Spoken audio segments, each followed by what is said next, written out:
하겠습니다.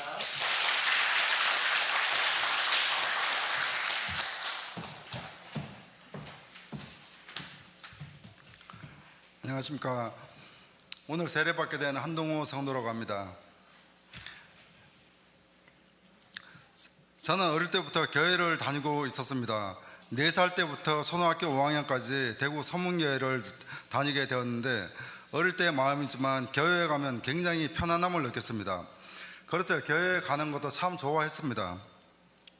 그렇게 중학교 2학년 때까지 전도사님과 신방도 다니고 전도도 하고 그러고 다녔었는데, 그러다가 교회 부흥회에 참석을 했었습니다. 근데 다른 모든 이제 성도들이 성령이 충만한 모습이었지만, 그때는 어린 마음에 참 이상한 사람들처럼 보였었습니다. 그래서 그때부터 목사님과 전도사님을 피하게 되었습니다.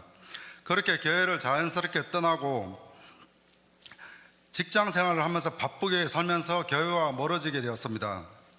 정말 열심히 살았습니다. 가족의 경제도 책임져야 되고 최선을 다하며 쫓기며 살았었습니다. 그렇게 교회를 떠나 살았지만 순간순간 하나님이 나를 사랑하신다는 것을 느끼고 있었습니다. 한 번은 울산에서 진짜 물 한 모금 못 먹고 3일 동안 침대에서 이렇게 죽는구나 할 때가 있었습니다. 그 순간에 하나님을 찾게 되었습니다. 그리고 현장에서도 일을 하면서 죽을 고비도 정말 많이 넘겼었습니다. 그러나 지금 생각해 보니까 하나님께서 다 지켜주셨다고 생각합니다. 가족의 생계를 책임지고 살아가는 무거운 짐으로 인하여 결혼 같은 건 절대로 하지 않겠다고 다짐 먹고 살던 중에 그렇게 세월이 흘러서 정말 기적처럼 하나님의 은혜로 아내를 만나게 되었고, 아내를 통해서 하나님의 품으로 돌아올 수 있었습니다. 이건 역시도 형용할 수 없는 하나님의 섭리라고 생각합니다.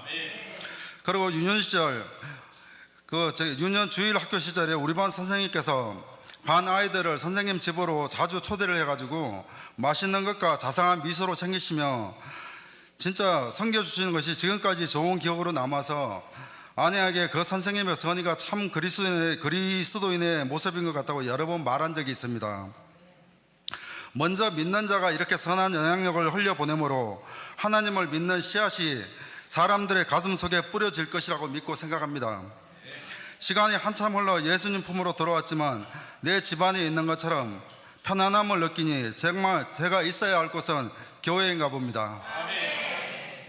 앞으로 진심으로 하나님을 알고 섬기며 주위를 돌아보며 이웃 사람을 실천하고 봉사하며 사는 진실한 그리스도인이 되고자 합니다. 마지막으로 하나님께 고백합니다. 죽을 수밖에 없는 저를 죄에서 구원하여 주신 하나님께 너무나 감사드립니다. 감사합니다.